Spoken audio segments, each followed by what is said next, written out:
Every night it happens. That same psychological battle. You walk in the door, you're tired, and boom. Yeah. The simple question, what's for dinner? Yeah. It just feels like the hardest decision of the day. It really does. Our Yeah. sources nailed it, didn't they? That feeling that it's always harder than it should be. Yeah.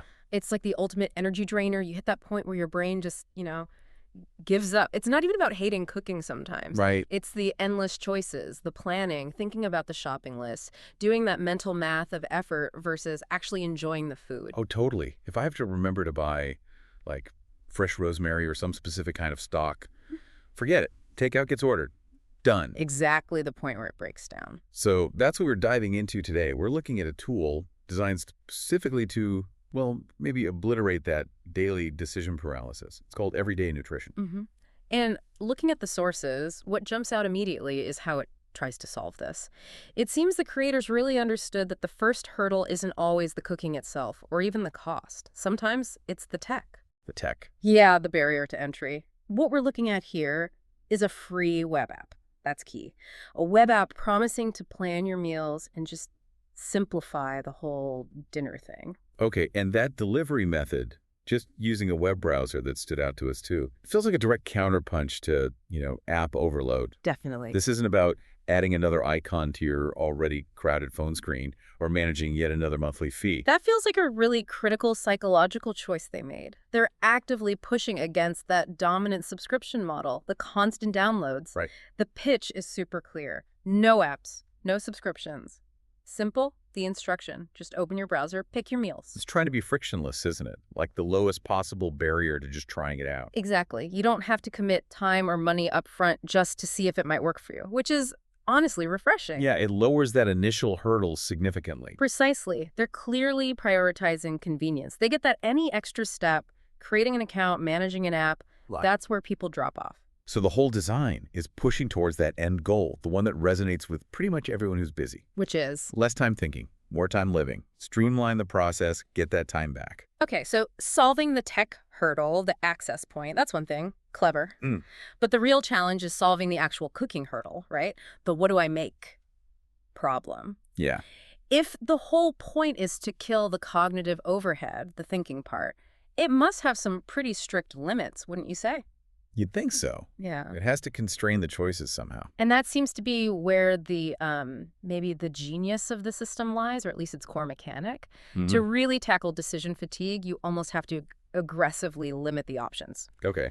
And Everyday Nutrition apparently operates under this really strict, non-negotiable principle. Let's call it the rule of 3. The rule of 3. Yep. Okay, let's dig into that because, I'm a bit skeptical. We're talking dinner, multiple days, potentially, if it's that simple. Doesn't it risk sacrificing, I don't know, nutrition or taste? Just 3 ingredients.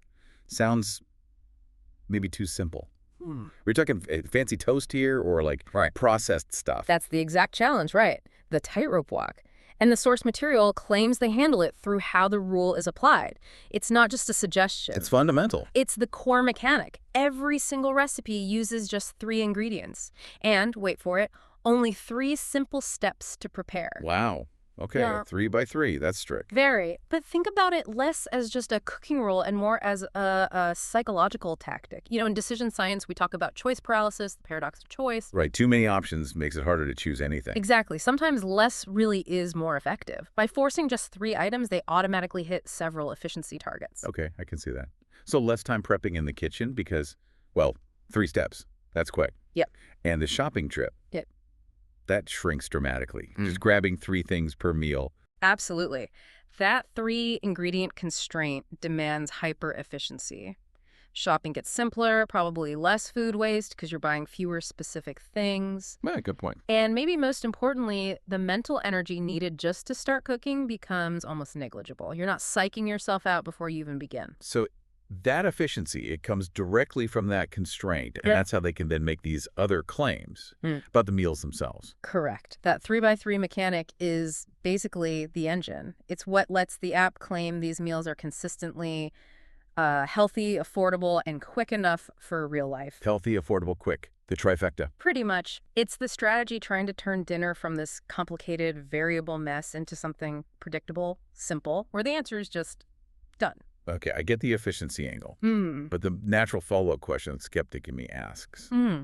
what about variety? Ah, yes. If I'm stuck with only 3 ingredients every night, week after week, Hmm. aren't you just going to get incredibly bored? Eating the same 3 things, maybe slightly rearranged? That's the clever part, or seems to be.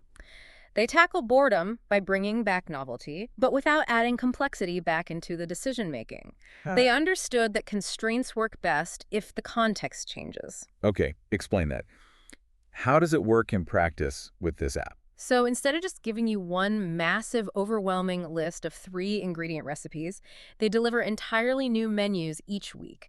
And crucially, these menus are organized around specific themes or categories. Themes. Yeah. Right, our notes mention some examples. That Yeah. makes sense. It brings flavor complexity back. Mm. We saw things like Mediterranean, Yep. protein forward, budget friendly, fresh, those kinds of ideas. Exactly. And the source also mentioned "and more," suggesting other themes too. Yeah. So by rotating the theme, maybe one week it's budget friendly, the next it's Mediterranean, they introduce totally different flavor profiles, different ingredient combinations. But they still stick to that core 3-ingredient, 3-step rule within that week's theme. Precisely. It's structure plus novelty. You get the simplicity, but the backdrop changes, keeping it interesting. That does sound like a pretty smart balance. Yeah. They give you the guidance to kill the decision fatigue, Mm-hmm. but also enough variety, hopefully, to make the system sustainable. So you don't just use it for a week and give up. And that sustainability seems reinforced by one more layer user control. They offer the new weekly menu, great, Right. but you're apparently never locked in. Yeah. You can browse other options, maybe swap things out, but importantly, you can also choose to reuse your favorite weeks anytime. Oh, that's huge. So if I find a week, say, that protein forward one works perfectly for my schedule and what I like, I don't have to reinvent the wheel next time. Nope. I can just instantly pull up that exact plan again. That's a massive efficiency gain right there. Yeah. It optimizes based on what you know works for you. It really does. It taps into that idea that true efficiency often means finding what works and just repeating it, automating it in your life. It respects your past successes while still solving that core fatigue problem. Okay, so let's try and synthesize this for the listener. Looking at the big picture, we've got a free tool, runs in your browser, no app needed. Right. Its core strategy is extreme simplification, that memorable 3-ingredient, 3-step rule. The rule of 3. Yeah. But it avoids getting boring by delivering this simplicity through structured, themed, weekly menus, offering variety. And user choice, letting you repeat favorites. Right. It tackles the what's for dinner monster, not by making you a gourmet chef overnight, but by basically eliminating 90% of the thinking involved in planning.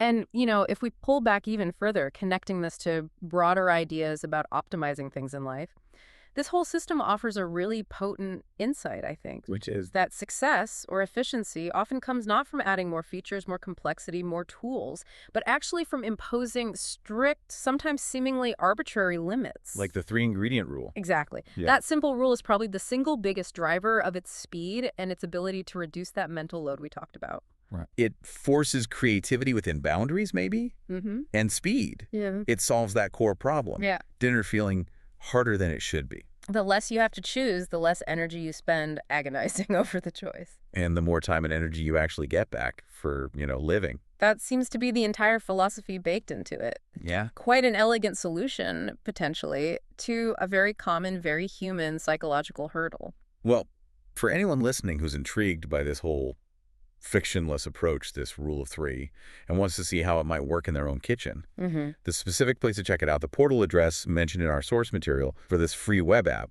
is sanff-portal.web.app. sanff-portal.web.app. Yep, you can head there right now, take a look, and maybe, just maybe, make tonight simple.